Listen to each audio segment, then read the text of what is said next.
La la la la la.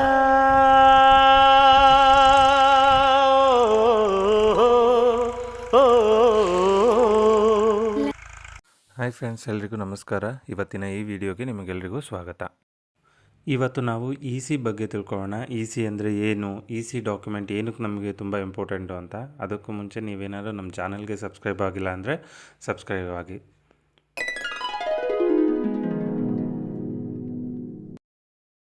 E C certificate ಅಂತ ಅಂದರೆ ಋಣಭಾರ ಪ್ರಮಾಣ ಪತ್ರ ಅಂತ ಕನ್ನಡದಲ್ಲಿ. ಯಾರಾದರೂ ಜಮೀನನ್ನು ಅಡ ಇಟ್ಬಿಟ್ಟು ಆ ಬ್ಯಾಂಕಲ್ಲಿ ಏನಾದ್ರು ಸಾಲಗಳು ತೊಗೊಂಡಿದ್ದು ಅದನ್ನೇನಾದ್ರು ತೀರಿಸದೆ ಹಾಗೆ ಪೆಂಡಿಂಗ್ ಏನಾದ್ರು ಉಳಿದಿದ್ರೆ ಆ ಇನ್ಫಾರ್ಮೇಷನ್ ನಮಗೆ ಗೊತ್ತಾಗುತ್ತೆ ಅಂತ ನಾವು ಇ ಸಿ ತೊಗೋತೀವಿ. ಬನ್ನಿ ಹಾಗಾದರೆ ಇ ಸಿ ಅಪ್ಲೈ ಮಾಡೋದು ಹೇಗೆ ಅಂತ ತಿಳ್ಕೊಳ್ಳೋಣ.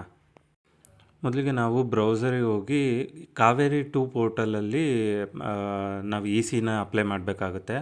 ಸೊ ಕಾವೇರಿ 2.0 ಅಂತ ಕೊಟ್ಟರೆ ನಮಗೆ ಈ ಥರ ಒಂದು ಗೌರ್ಮೆಂಟ್ ವೆಬ್ಸೈಟ್ ಓಪನ್ ಆಗುತ್ತೆ, ಕಾವೇರಿ ಆನ್ಲೈನ್ ಸರ್ವಿಸ್ ಅಂತ. ಸೊ ಇದರಲ್ಲಿ ನೋಡ್ತಿರ್ಬೋದು, ಕನ್ನಡ ಬೇಕಾದರೆ ಕನ್ನಡ, ಇಂಗ್ಲೀಷ್ ಬೇಕಾದರೆ ಇಂಗ್ಲೀಷನ್ನು ನಾವು ಸೆಲೆಕ್ಟ್ ಮಾಡಿಕೊಂಡು ಡೀಟೇಲ್ಸ್ನ ಫೆಚ್ ಮಾಡ್ಬೋದು. ಹಾಗೆ ಇಲ್ಲಿ ಲಾಗಿನ್ ಮತ್ತು ರಿಜಿಸ್ಟರ್ ಅಂತ 2 ಬಟನ್ ಇದೆ. ಸೊ ನಾವು ಹೊಸ ಯೂಸರ್ ಆಗಿದ್ವಿ ಅಂತ ಅಂದರೆ ನಾವು ರಿಜಿಸ್ಟರ್ ಕ್ಲಿಕ್ ಮಾಡಿಬಿಟ್ಟು first name, last name, gender, mobile number, email ಮತ್ತು ಇಲ್ಲಿ ಸೆಕ್ಯೂರಿಟಿ ಕ್ವಶನ್ಸು ಇದೆಲ್ಲ ಕೊಟ್ಬಿಟ್ಟು ನಾವು ರಿಜಿಸ್ಟರ್ ಕೊಟ್ಟರೆ ರಿಜಿಸ್ಟರ್ ಆಗುತ್ತೆ. ಸೊ ಒನ್ಸ್ ರಿಜಿಸ್ಟರ್ ಆದಮೇಲೆ ನಾವು ಲಾಗಿನ್ ಆಗಬೇಕಾಗುತ್ತೆ. ಲಾಗಿನ್ಗೆ ನಾವೇನು ರಿಜಿಸ್ಟರ್ ಮಾಡಿರ್ತೀವಿ ಅದೇ ಕ್ರೆಡೆನ್ಷಿಯಲ್ಸ್ ಕೊಟ್ಬಿಟ್ಟು ನಾವು ಇಲ್ಲಿ ಕೆಳಗಡೆ ಕ್ಯಾಪ್ಚಾ ಕಾಣಿಸ್ತಾ ಇದೆ, ಅದು ರ್ಯಾಂಡಮ್ಲಿ ಜನ್ರೇಟ್ ಆಗ್ತಾ ಇರುತ್ತೆ. ಆ ಇನ್ಫಾರ್ಮೇಷನ್ ಕೊಟ್ಬಿಟ್ಟು ನಾವು ಲಾಗಿನ್ ಆದರೆ ನಮಗೆ ಅಪ್ಲಿಕೇಶನ್ ಲಾಗಿನ್ ಆಗುತ್ತೆ. ಓಕೆ, ನಮಗೆ ಇಲ್ಲಿ ಅಪ್ಲಿಕೇಶನ್ ಲಾಗಿನ್ ಆಗೋಕ್ಕಿಂತ ಮುಂಚೆ ನಾವಿಲ್ಲಿ mobile number, email I D ಏನು ಕೊಟ್ಟಿರ್ತೀವಲ್ಲ ಅದಕ್ಕೆ ಒಂದು ಒ ಟಿ ಪಿ ಬರುತ್ತೆ. ಆ ಒ ಟಿ ಪಿನ ನಾವಿಲ್ಲಿ ಸಬ್ಮಿಟ್ ಮಾಡಿಬಿಟ್ಟು ಲಾಗಿನ್ ಆಗಬೇಕಾಗುತ್ತೆ. ಓಕೆ, ನಾವಿಲ್ಲಿ ಏನು ನೋಡ್ತಾ ಇದ್ದೀವಿ, ಇದು ನಮ್ಮ ಕಾವೇರಿ 2.0 ಅಪ್ಲಿಕೇಶನ್ನಿನ dashboard. So E C apply ಮಾಡೋದಕ್ಕೆ ಇಲ್ಲಿ ಸ್ಟಾರ್ಟ್ ಅಪ್ಲಿಕೇಶನ್ ಕೊಟ್ಟು ಇ ಸಿ ಸೆಲೆಕ್ಟ್ ಮಾಡಿದ್ರೆ ನಮಗಿಲ್ಲಿ 2 ಆಪ್ಷನ್ ಕಾಣುತ್ತೆ, ಆಫ್ಟರ್ ಮತ್ತು ಬಿಫೋರ್ 2004 ಅಂತ. ನಾನಿಲ್ಲಿ ಆಫ್ಟರ್ ಸೆಲೆಕ್ಟ್ ಮಾಡ್ಕೊಂಡಿದ್ದೀನಿ. ಸೊ ನಮ್ಮ ಇಲ್ಲಿ ನೋಡಿದ್ರೆ ಪ್ರಾಪರ್ಟಿ ನಂಬರಿಂದ ಸರ್ಚ್ ಮಾಡ್ಬೋದು ಅಥವಾ ಪ್ರಾಪರ್ಟಿ ನೇಮಿಂದ ಸರ್ಚ್ ಮಾಡ್ಬೋದು. ಬೇರೆ ಇಲ್ಲಿವರೆಗೂ ನಾವೇನು ಆರ್ ಟಿ ಸಿ ಮ್ಯೂಟೇಷನ್ ಎಲ್ಲ ನೋಡಿದ್ವಿ, ಅದೇ ರೀತಿ ಇ ಸಿಗೂ ಕೂಡ ನಾವು ಈ ಡೀಟೇಲ್ಸ್ಗಳನ್ನು ಎಂಟರ್ ಮಾಡಬೇಕಾಗುತ್ತೆ.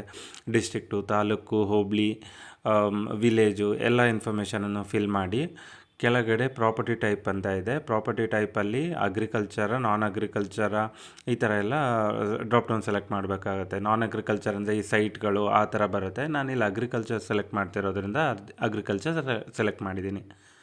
ನೆಕ್ಸ್ಟು ಸರ್ವೆ ನಂಬರ್ ಎಂಟರ್ ಮಾಡ್ತಾ ಇದ್ದೀನಿ.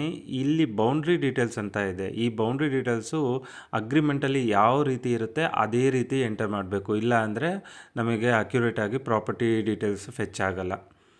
ಅದಾದಮೇಲೆ ಯೂನಿಟ್ ಆಫ್ ಮೆಷರ್ಮೆಂಟಿಗೆ ಬಂತು ಅಂದರೆ ಏರಿಯಾಸ್ ಸೆಲೆಕ್ಟ್ ಮಾಡಬೇಕಾಗುತ್ತೆ, ಗುಂಟೆನ, ಎಕರ ಏನು ಅಂತ. ನಾನಿಲ್ಲಿ ಗುಂಟೆ ಸೆಲೆಕ್ಟ್ ಮಾಡ್ತಾಯಿದ್ದೀನಿ. ನಮ್ಮದು ಆ ಗುಂಟೆ ಇರೋದ್ರಿಂದ ನಾವು ಗುಂಟೆ ಸೆಲೆಕ್ಟ್ ಮಾಡಿ ಮೆನ್ಷನ್ ಮಾಡ್ತಾಯಿದ್ದೀನಿ. ನೆಕ್ಸ್ಟು ಇ ಸಿ ಯಾವ ಡೇಟಿಂದ ಯಾವ ಡೇಟ್ವರೆಗೂ ಬೇಕು ಅಂತ ನಾವು ಫ್ರಮ್ ಡೇಟು ಟು ಡೇಟು ಕೊಡ್ತಾಯಿದ್ದೀನಿ. ನಾನಿಲ್ಲಿ ಜಸ್ಟು ರ್ಯಾಂಡಮ್ ಆಗಿ ಸೆಲೆಕ್ಟ್ ಮಾಡ್ತಾಯಿದ್ದೀನಿ.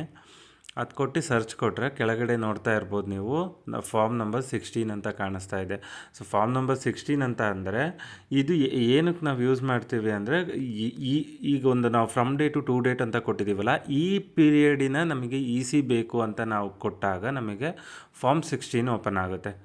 ಅದಾದಮೇಲೆ ನಮಗಿದು ಡೀಟೇಲ್ಸ್ ಎಲ್ಲ ಕರೆಕ್ಟ್ ಇದೆ ಅಂದಮೇಲೆ ಈ 2 ಚೆಕ್ ಬಾಕ್ಸ್ ಕೊಟ್ಟು ಪ್ರೊಸೀಡ್ ಅಂತ ಕೊಟ್ಟರೆ ನಮಗೆ ಪೇಮೆಂಟ್ ಕೇಳುತ್ತೆ. ಪೇಮೆಂಟ್ ಮಾಡಿ ನಾವು ಇ ಸಿನ ಅಪ್ಲೈ ಮಾಡ್ಕೋಬೋದು. ಅಲ್ಲಿ ಸಮ್ ಅಮೌಂಟ್ ಕೇಳುತ್ತೆ, ಇ ಸಿ ನಮಗೆ ಡಿಜಿಟಲಿ ಸೈನ್ ಸಿಗುತ್ತೆ.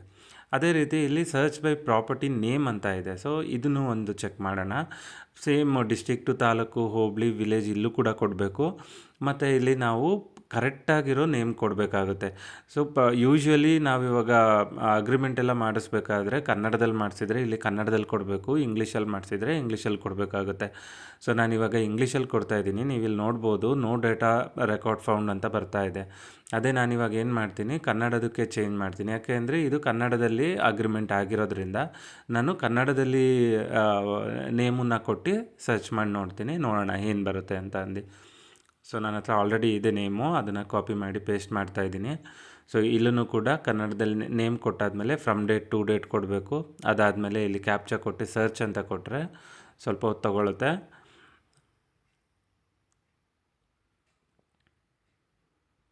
ನೋಡ್ತಿರ್ಬೋದು ಡೀಟೇಲ್ಸ್ ಇವಾಗ ಕೆಳಗಡೆ ಪಾಪ್ಯುಲೇಟ್ ಆಯಿತು. ಸೊ ನಮಗೆ ಮೊದಲು ನಾವು ಬರೀ ಇಂಗ್ಲೀಷಲ್ಲಿ ನೇಮ್ ಕೊಟ್ಟಾಗ ಏನು ಬಂತು, ಡೀಟೇಲ್ಸ್ ಫೆಚ್ ಆಗಿಲ್ಲ. ಅದೇ ಕನ್ನಡದಲ್ಲಿ ಕೊಟ್ಟಾಗ ಬಂದಿದೆ. ಸೊ ಇಲ್ಲಿ ನಾವು ಫುಲ್ ಡೀಟೇಲ್ಸ್ ಚೈನ್ ನೋಡ್ಬೋದು, ಯಾರಿಂದ ಯಾರಿಗೆ ಬಂದಿದೆ, ಆ ಥರ ನಾವು ಇಲ್ಲೂ ಕೂಡ ವೆರಿಫೈ ಮಾಡ್ಬೋದು. ಸೊ ಎಲ್ಲ ಕರೆಕ್ಟ್ ಇದ್ದರೆ ಇದೆರಡು ಚೆಕ್ ಬಾಕ್ಸ್ ಕೊಟ್ಬಿಟ್ಟು ಪೇಮೆಂಟಿಗೆ ಕೊಟ್ಟರೆ ನಮಗೆ ಡಿಜಿಟಲ್ ಸಿಗ್ನೇಚರ್ ಆಗಿರೋ ನಮಗೆ ಸಿಗುತ್ತೆ. ಇದು ಬಂದುಬಿಟ್ಟು ಎಷ್ಟು ಇಯರಿಗೆ ಬೇಕಾಗಿರುತ್ತೆ ಅದ್ರ ಬೇಸಿಸ್ ಮೇಲೆ ಅಮೌಂಟು ನಮಗೆ ಅಲ್ಲಿ ಕ್ಯಾಲ್ಕುಲೇಟ್ ಆಗಿ ತೋರಿಸುತ್ತೆ. ಆ ಅಮೌಂಟನ್ನು ನಾವು ಪೇಮೆಂಟ್ ಮಾಡ್ಬೋದು. ಮಾಡಿಲ್ಲ ಅಂತ ಅಂದರೆ ಈ ಡ್ಯಾಶ್ ಬೋರ್ಡಿಗೆ ಬಂದರೆ ನಮಗೆ ಪೆಂಡಿಂಗ್ ಇರೋದು ಸಿಗುತ್ತೆ. ನಮಗೆ ಏನಾದ್ರು ತಪ್ಪಾಗಿದೆ, ನಾವು ಅಪ್ಲಿಕೇಶನ್ ಸೆಲೆಕ್ಟ್ ಮಾಡಬೇಕಾದ್ರೆ ಅಂದರೆ ಡಿಲೀಟ್ ಮಾಡ್ಬೋದು. ಇಲ್ಲ ಅಂದರೆ ಮತ್ತೆ ಮೇಕ್ ಪೇಮೆಂಟ್ ಅಂತ ಕೊಟ್ಟರೆ ಪೇಮೆಂಟಿಗೆ ಹೋಗುತ್ತೆ. ಅಲ್ಲಿ ಪೇಮೆಂಟ್ ಮಾಡಿಬಿಟ್ಟು ನಾವು ಅಪ್ಲೈ ಮಾಡ್ಬೋದು. ಇದಾಗಿತ್ತು ಇವತ್ತಿನ ವಿಡಿಯೋ. ಮತ್ತೆ ಮುಂದಿನ ವಿಡಿಯೋದಲ್ಲಿ ಸಿಗೋಣ. Thank you for watching.